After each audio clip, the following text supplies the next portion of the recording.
রোজা কাকে বলা হয়?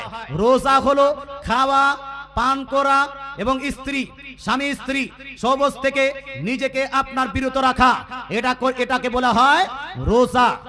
এটাকে বলা হয় রমজান মাসের রোজা বা রোজা। সম্মানিত মুসলিম সমাজ, এই রোজার মধ্যে কোন নতুন যুবক বিবাহ করেছে, কন্ট্রোল করতে পারেনি, আপনার মিলেমিশে করে নিয়েছে, এই ক্ষেত্রে ইসলাম বলছে এই ছেলেটাকে কাফারা দিতে হবে। কি কাফারা? এই ছেলেটাকে কাফারা দিতে হবে যে একে একটা গোলাম আজাদ করে দিতে হবে, একটা গোলাম ক্রয় করে আজাদ করে দিতে হবে। বর্তমানে গোলাম নাই। মুসলমান 2 নাম্বার অপশন, যদি গোলাম আজাদ না করতে পারে, নিজের স্ত্রীর সঙ্গে সহবাস করেছে, মুসলমান ইচ্ছাকৃত রোজা নয়, কন্ট্রোল করতে পারেনি তো আপনার করে নিয়েছে, মুসলমান তারপরে বলছে 2 মাস কন্টিনিউ তাকে রোজা রাখতে হবে।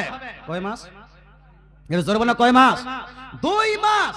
একটা রোজা ভেঙেছে, একটা রোজাকে শেষ করেছে, এই জন্য 2 মাস রোজা কন্টিনিউ তার জন্য কাফারার জন্য রোজা রাখতে হবে।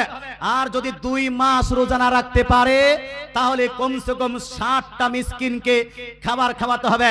এটা হলো রোজার কাফারা। মুসলমান যারা কন্ট্রোল বা বিবাহের পরে স্বামী স্ত্রী কোনো রকম করে নিয়েছে, এদের জন্য কাফারা এটা। আর যারা